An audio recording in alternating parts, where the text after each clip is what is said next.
di daratan Tiongkok, AS menegaskan bahwa penindasan dan penganiayaan secara brutal yang berlangsung selama 21 tahun itu harus berakhir. Mari simak info selengkapnya. Amerika Serikat menyerukan kepada Partai Komunis Tiongkok untuk segera mengakhiri penindasan dan penganiayaan kejam terhadap latihan spiritual Falun Gong. 21 tahun penganiayaan terhadap praktisi Falun Gong terlalu lama dan harus berakhir, kata Menteri Luar Negeri Amerika Serikat Mike Pompeo dalam sebuah pernyataan yang langka disampaikan oleh pejabat tinggi pemerintahan AS tentang penindasan. Bukti luas menunjukkan, pemerintah Republik Rakyat Tiongkok terus menekan dan menindas komunitas ini sampai pada hari ini, termasuk laporan penyiksaan terhadap praktisi Falun Gong dan penahanan ribuan. Katanya pada 20 Juli, saat peringatan 21 tahun berlangsungnya kampanye penganiayaan oleh rezim Tiongkok. Pompeo juga menuntut agar rezim Tiongkok melepaskan pengikut Falun Gong yang dipenjara, dan menjelaskan keberadaan praktisi Falun Gong yang hilang. Komentar Pompeo bersamaan pernyataan sekitar 30 anggota parlemen dan pejabat AS tentang solidaritas dengan praktisi Falun Gong pada peringatan tersebut. Ratusan anggota parlemen di seluruh dunia juga mengutuk penindasan brutal rezim Tiongkok. Duta Besar AS untuk Kebebasan Beragama Internasional, Sam Brownback mengatakan bahwa dia berbicara dengan perwakilan Falun Gong pada 20 Juli tentang penganiayaan yang sedang berlangsung di Tiongkok. Saya terinspirasi oleh ketekunan praktisi Falun Gong, sementara di bawah ancaman dari tekanan pemerintah Republik Rakyat Tiongkok untuk melepaskan keyakinan mereka. Demikian cuitan Brownback.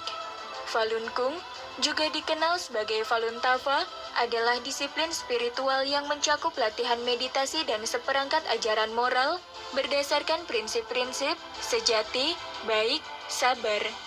Latihan ini menyebar luas di Tiongkok, dengan setidaknya 70 juta orang berlatih pada akhir 1990-an, menurut perkiraan resmi Tiongkok pada saat itu. Pada 20 Juli 1999, praktisi Falun Gong di Tiongkok menemukan diri mereka menjadi target penganiayaan, ketika Partai Komunis Tiongkok menganggap popularitas Falun Gong sebagai ancaman. Para pengikut sejak itu menjadi sasaran penindasan, penahanan dan penyiksaan dalam upaya untuk memaksa mereka melepaskan keyakinan mereka. Jutaan orang ditahan, menurut perkiraan Falun Tafa Information Center, lebih dari 4.000 dipastikan tewas karena penyiksaan, menurut minghui.org, sebuah situs clearing online untuk informasi tentang penganiayaan terhadap Falun Gong. Meskipun angka ini mungkin meremehkan dari angka kematian sebenarnya, karena sulitnya mendapatkan informasi sensitif dari Tiongkok. Sejak 1999, Partai Komunis Tiongkok berusaha untuk memberantas Falun Gong, sebuah latihan spiritual yang berasal dari Tiongkok, dan para praktisi damai dan pembela hak asasi manusia yang telah memperjuangkan hak mereka untuk berlatih keyakinan mereka, kata Pompeo. Pompeo menggambarkan kisah Chang Yuhua, seorang pengikut Falun Gong yang selamat dari penahanan di Tiongkok. Pompeo menyambutnya tahun lalu di Ministerial to Advance Religious Freedom di Washington yang diselenggarakan oleh Kementerian Luar Negeri AS.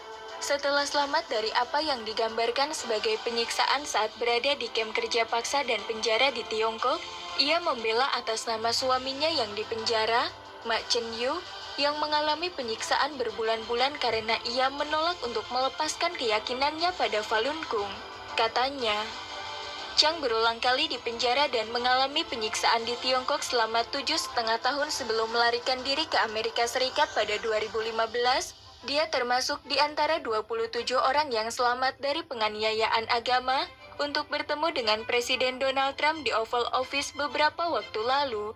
Chang menyampaikan kepada Trump tentang nasib suaminya, memohon Presiden untuk mengambil tindakan. Dia takut suaminya akan diambil organnya oleh rezim komunis. Pengambilan organ secara paksa masih ada, jadi kita harus mengambil tindakan. Kata-kata tidak berfungsi, kata Chang saat itu. Bukti dari praktik mengerikan itu meningkat sejak tuduhan pertama kali muncul pada tahun 2006, Pengadilan Rakyat Independen pada tahun 2019, setelah penyelidikan selama setahun, menemukan tanpa keraguan bahwa komunis Tiongkok sudah membunuh dan terus membunuh, serta memenjarakan praktisi Falun Gong karena organ mereka, dan dijual di pasar transplantasi organ tubuh. Juru bicara Falun Tafa Information Center, Chang Erping memuji dukungan Amerika Serikat untuk alasan kebebasan hati nurani, berserikat dan ekspresi. Pernyataan pers Pompeo dan dukungan yang sudah berlangsung lama akan menginspirasi puluhan juta warga Tiongkok melanjutkan perjuangan mereka untuk kebebasan, kata Chang dalam sebuah pernyataan. Kami menyerukan kepada masyarakat internasional untuk mengikuti jejak Amerika dan membantu mengakhiri penganiayaan yang mengerikan selama 2 dekade terhadap Falun Gong di Tiongkok. Tambahnya,